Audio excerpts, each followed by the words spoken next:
Yeah. All right. Well, let's bring in the Hall of Famer, the man, the myth. He is the great Ronde Barber. On a bit of a somber day, but as I know you will, Ronde, we're going to celebrate the life of a man that was an absolute.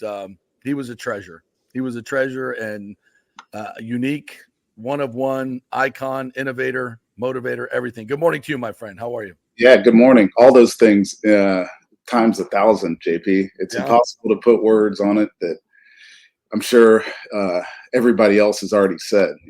Read a couple of articles last night, this morning, trying to encompass what Monte Kiffin was to, I mean, not just us, but to professional football, college football. Yeah.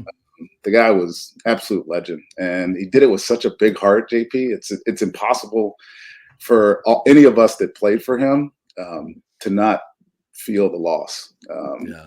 He was family.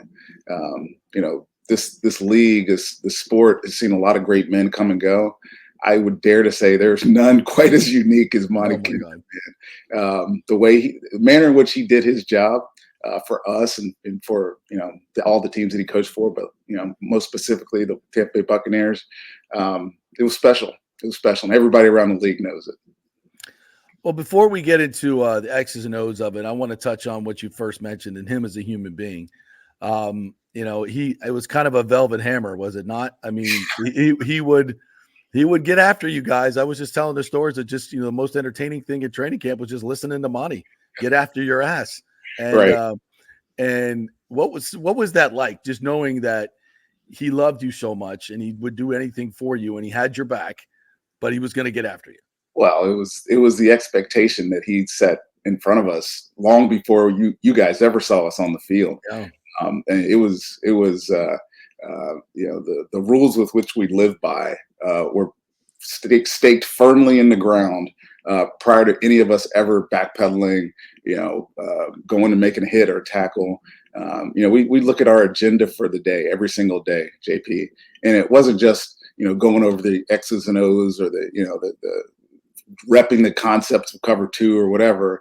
It was, we're going to do key drill, we're going to do pursuit drill, we're going to do tackling drill, we're going to do the minutia so many times that by the time that we get to the aspects of our defense, we were already repped and prepared for what really mattered in the game, and that was hitting, tackling, and hustling. And the way that he did it, it wasn't like putting his foot on our throat. He put it on us. He made those expectations our expectations, Mm-hmm. so that we went out there and chased them our own.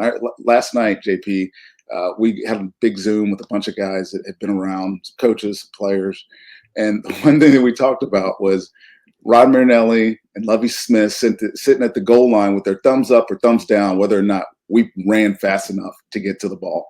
And those little things made Monty just an awesome coach. And I'll never forget the moments, the good and the bad, because I came into this situation here in Tampa not quite good enough, as you know, and it was because of his belief in me, and then him allowing me to evolve as a player and then accelerate me as a player.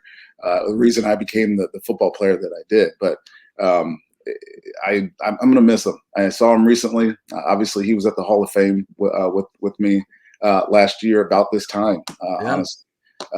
And you knew that his health was failing. You knew that he was just getting old.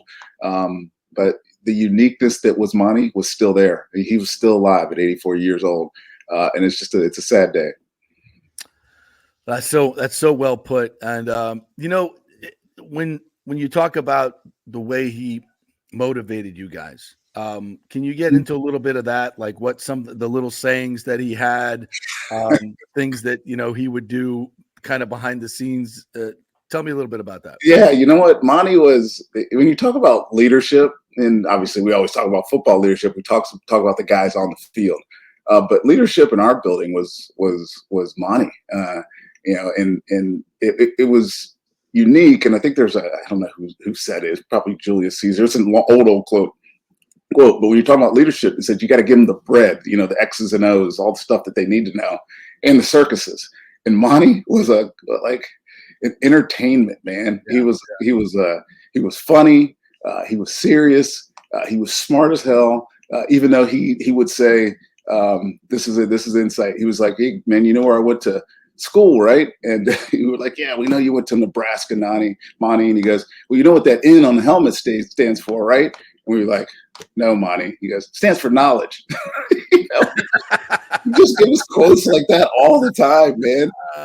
And you know, we come into the meeting room on Saturday. And over the years, this evolved into, you know, your assistant coaches, Mike Tomlin, Raheem, you know, some of the younger guys, Jimmy Lake, taking over the DJ booth.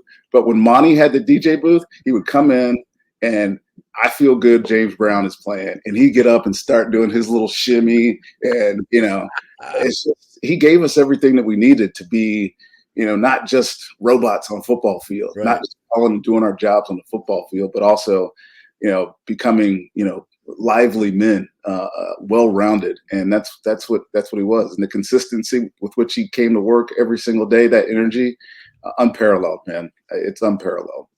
Ronde, I covered the Cowboys when he was here with the Cowboys in the early teens. Talked to several Cowboys players about Monty back in the day and since.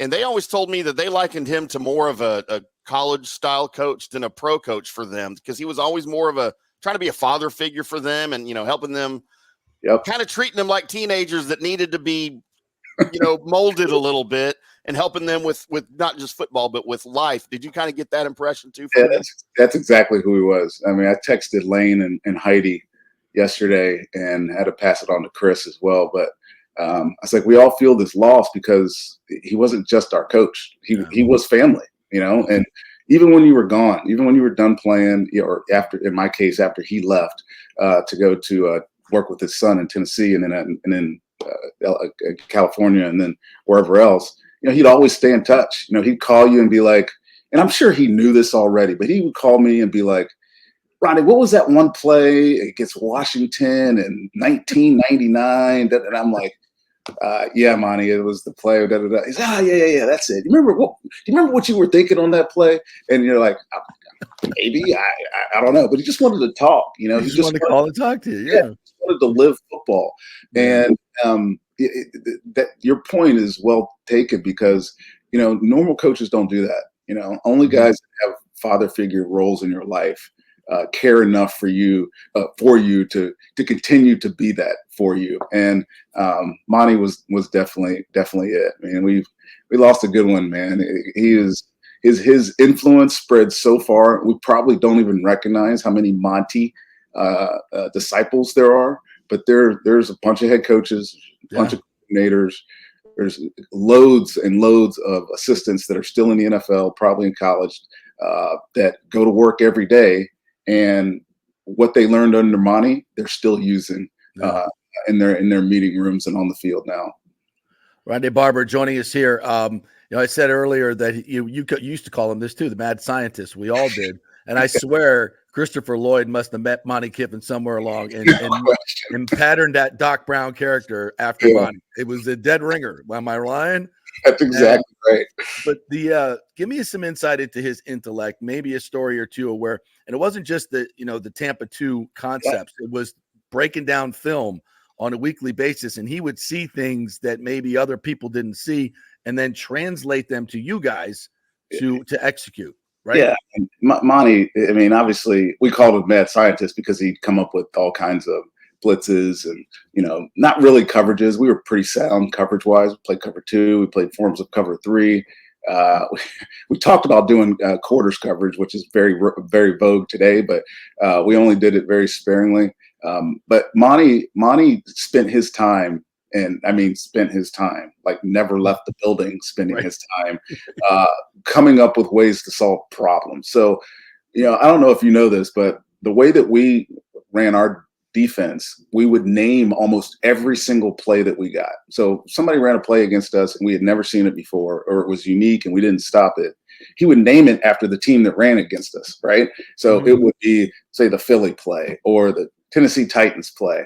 And he would go through an entire off season and try to figure out how to solve those problems, right? And so when we came into work in the next season, Somebody get up there and draw tight and play, whatever. All right, this is how we're going to play it versus this coverage. This is how we're going to play it versus this X coverage.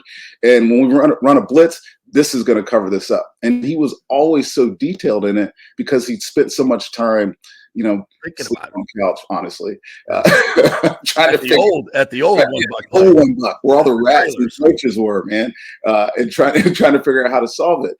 So his intellect was really his hard work, and we were all aware of it. It's not as if any of us just realized he did this on the spur of the moment. I got the solution.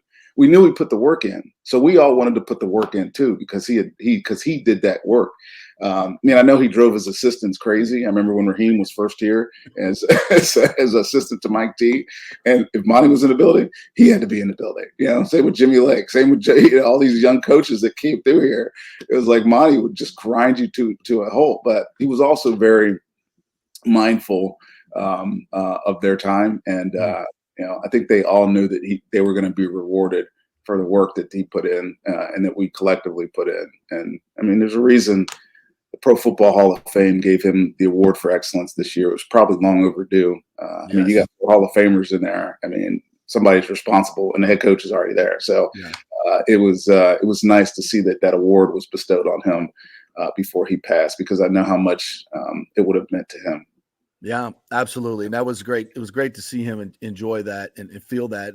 And I hate to call him an assistant coach. I tried to just call him a coach, and people would say, why did Monty never become a head coach? And they would ask me, and I would say, it's just, it wouldn't be right. I don't, it would somehow change him. And I would never want to see that. I know I'm not expressing this in the right way, but can you express it? Yeah, you're saying the right things. There's a minutia that comes with being a head coach that just didn't fit his personality. There's the much better dealing with guys like you on a daily basis, right? He only had to talk to you guys once a week. It's having to lord over an entire team and make decisions with your front office. And not that he couldn't do that, but it really just didn't fit his MO. His MO was I'm gonna put my head down. I'm gonna figure out how to make whatever problem that we have better for our players, and then I'm gonna go, figure out how to call a game. Having to deal with all the other stuff, I just don't think it just wasn't him. And like you said, this is a kind of a tongue-in-cheek comment that we keep making about him, but he was Doc Brown. He was a mad scientist, man. Like, I don't think that interviewed well. Exactly. When he interviewed for head coaching, and how many head coaches have we seen, that just should have stayed assistant coaches? Should have, know your lane. Hey, and right? It's a hard lane lane to stay in sometimes, because the money looks different in that lane than it does in this lane. But there's a reason Monty was at one point the highest paid assistant in the NFL. At one point, he was the highest paid assistant in college football. The guy had an energy to him that I think redefined how you coach. And if anybody was ever around him as a coach, that's the bare minimum energy. Like, you better have more than that to be better than Monte Kiffin was. So he was special, man. And I think we're all realizing it as you hear and talk to more people about him. More and more of these types of stories will come out, and people will really understand what he was. He wasn't just Tampa 2 defense. He was a lot more than that. I had an opportunity to talk to him again when he was here in Dallas about back when he was at Nebraska. He was there, of course, with Tom Osborne when the head coaching job became available. And it was between him and Tom. And, of course, Tom got picked, and he stayed on as the DC. And I remember asking him, I was with a couple of other reporters there. I was like, well, how do you think it had gone if you'd have taken over instead of Tom as the head coach? He's like, oh, Tom, wonderful. They did everything they could under him. Fine job, national championships. It was the right decision. And then as everybody's walking away, he looks at me, he kind of goes tongue in cheek. He goes, I don't want more titles. Well, he went to NC State. He was a head coach for 3 years there. I can't remember what his record was. He always talks about it as, that was one of my average periods in life. But everybody knew how talented the dude was. It was just, it's hard to be a head coach. And obviously you go to Nebraska, especially then, you're going to win because you had all the talent in the world. Obviously, it's changed now, but 150 players on scholarship too. exactly. Yeah, remember the old days. Back in the Big 8 days, man. That's Yeah, when it was real. exactly. Yeah. Do you have a couple just Monty stories that you could share? Yeah. I mean, I got so many Monty stories, man. Go ahead. I mean, Monty and I had a unique relationship because at one point in the whole Tampa kind of deal, I wasn't part of that big three, So I remember those years when I was trying to come up and trying to prove my self-worth and my worth to the team. And I think Monty always kind of, I want to say he didn't want to believe that I was as good as I was at first, right? But then I got on the field my second year, and he was like, oh, "Okay, this kid can play, right?" But you know the story, or he couldn't pronounce my name, right? Where I said it in my Hall of Fame speech. He called me Randy all the time, and then I ran with everything. He's like, Randy, Ronde, whatever. We're calling you Randy.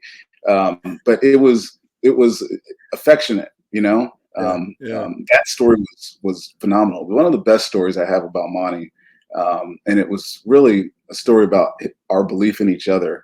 It was in 2008 when we drafted Aqib Talib, and he was gonna midway through the season he was gonna bench me, and we had a long week. It wasn't a great week, I'll say that. Me and Monty have had a lot of good weeks. This was not a good week, and then we get on Friday, and he pops into my office, or my confiscated office down at the new $1. It was an old players' meeting room where I used to watch film, and we had it out. We had a long talk. I won't say what was said in there, but come to work on Monday, and he tells me, "I can't do it. Ronde's starting. I just can't do it. You gave me too much to this franchise, to this team. Nobody else wants you to not start except for me, and you're going to play. You're going to start this weekend. I mean, I'm still going to play, but he's like, you're going to start this weekend." I was against Detroit in 2008, and I went out and had interception for a touchdown. And I was telling these guys last night when I was talking to them, it was like, think about it, it was 2008, JP. Like I was seeing the end of my career, right? Like that week. Yeah. It springboarded the next 4 years of my career, which certainly got me to where my final destination in pro football. But it was because of Monty's belief in me. Like he was trying to not offend me, but he was trying to find a way to make the team better, and it didn't include me at the time. And I've always lived with motivation, right? I've needed external motivation. I needed people not to believe in me. It was a little kick in the ass, wasn't it? Right. For 1 minute, it was what I needed, and Monte Kiffin gave that to me. And I'm sure he didn't do that on purpose, but it's kind of a deep dive into what our relationship was like, even when I was 32 or 33 years old, and I give all the credit in the world to Monte Kiffin.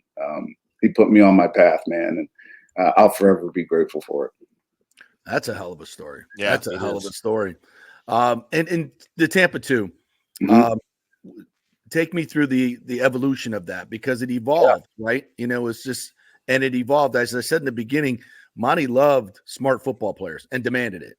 And I just went through the roster of your Super Bowl team, and that was the years leading up to. And I said, every one of those guys, football IQ off the freaking charts. Yes. So take us in the back room, how it evolved, and how that, Monty's intelligence fed through your intelligence, the players, and it just became this like organic defense that could adjust to anything on the fly. Yeah, I'll try not to make this too long of an answer here, JP, because the evolution is significant. So, I mean, this defense started back in Pittsburgh in the 70s. And what was unique about Tampa 2 versus regular cover 2 is that you needed a middle linebacker. In our case, it was Hardy Nickerson. And then it was Shelton Quarles. Jamie Duncan was in there for a minute, but it was guys that had the athleticism to run through the middle of the field. So essentially, you had two high safeties. You also had a middle run-through player coming between those safeties that covered up the middle part of the field. So the deep middle was never occupied. So you do the math on that, and you're vacating the middle of the field with a middle linebacker.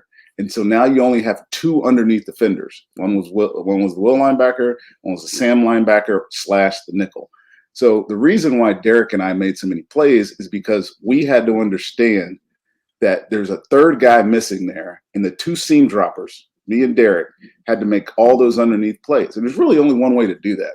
And that's to understand the concepts that are coming at you. That's why we named all our plays. That's why we, had to have that like nonverbal communication about what was going to happen to us. So, think about it in simple terms, right? In every offensive set, you can only have 5 releasers, right? You only have 5 releasers, whether it's tight ends, receivers, running backs, whatever. Wherever that third releaser vacated to, whatever side of the field, that was primarily where the quarterback was looking to go. You just had to know that, right? So if I'm the nickel back on the right side and a third receiver comes to my area, I have to work outwards towards that. And then the other seam defender, who only has 2 over here, has to start cheating that way.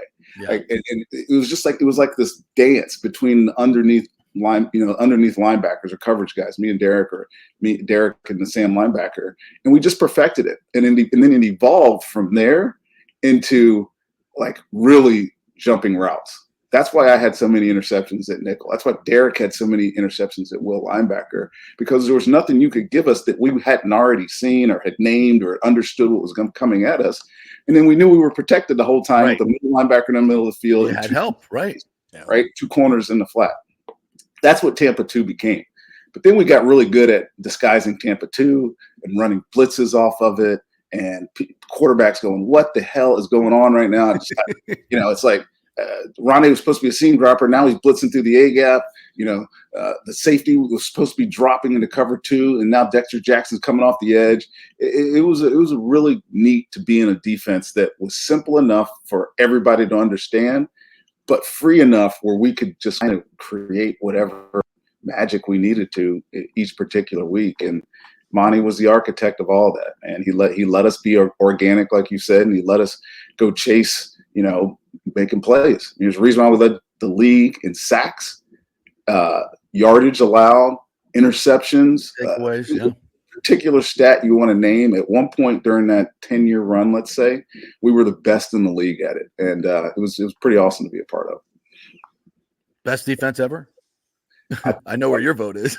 I think so. I mean, if you need greatness at each level to be considered the greatest of all time, we had it. And obviously we had a great head coach in Tony, and we had a great defensive coordinator in Monty. Both in the Hall of Fame.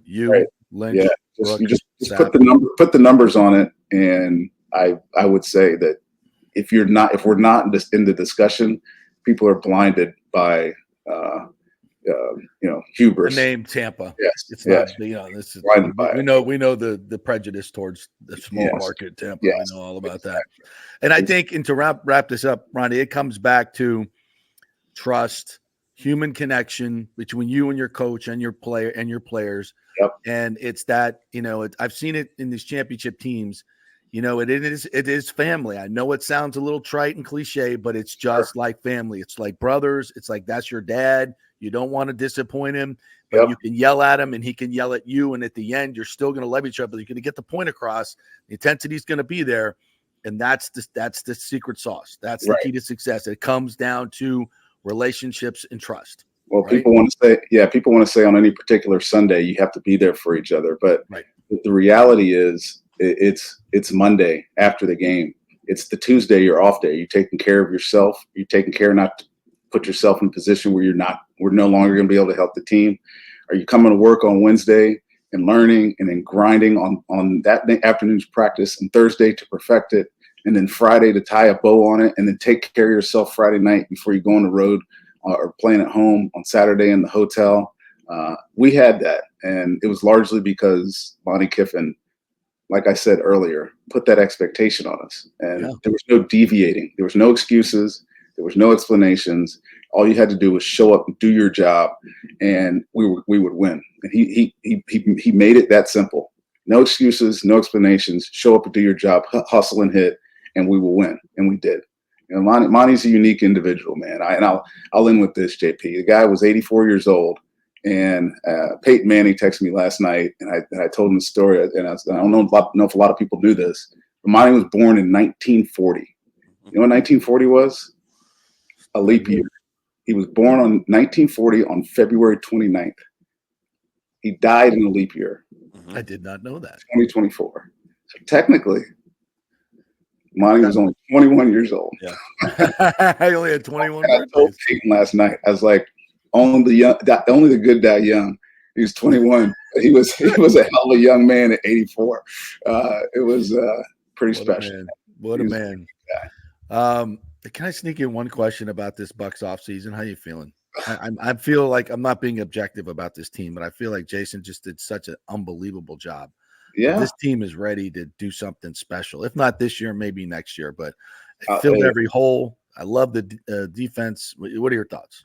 Yeah, I mean, I'm probably not ready to answer all my Bucks questions because I haven't yet dove into where the roster has developed yet. I mean, I will here probably next week, but I'll answer that question by saying something I've been saying all year, actually. And I didn't get this from Jason. I didn't get it from John or Mike Beal or Greeny or Jackie or all these other guys in the front office, Rob McCartney. Yeah. Dude, we don't give them enough credit for what they've done for this football team over the last decade. It's incredible what they've done. How they've remodeled, retweaked, added here, subtracted there at precisely the right time. Jason Light doesn't get nearly the credit he should for the team that he continues to put together. The winning team. We won 4 straight NFC South championships, and you can say all you want to about the South being weak. You still have to go out and win games when they matter, and they have. I feel good about this team just like I felt good about them last year. I love the energy that Baker brings. What I don't know is how good Liam Cohen is. I think he's a good player, or a good offensive coordinator. He made Baker a good player the latter part of his time in LA. Yeah, crazy. Before he went to Kentucky for a year, and I think the offense will evolve even more under him. He's got great energy. I think they've made the right moves. Signing Mike back, getting Levante back, and most importantly, probably getting Jordan Whitehead back. I mean, for me, if you paid any attention to the Bucks 3 years ago, whenever I talked about the Bucks, I talked about Jordan Whitehead, dude. Yep. He is a hell of a football player.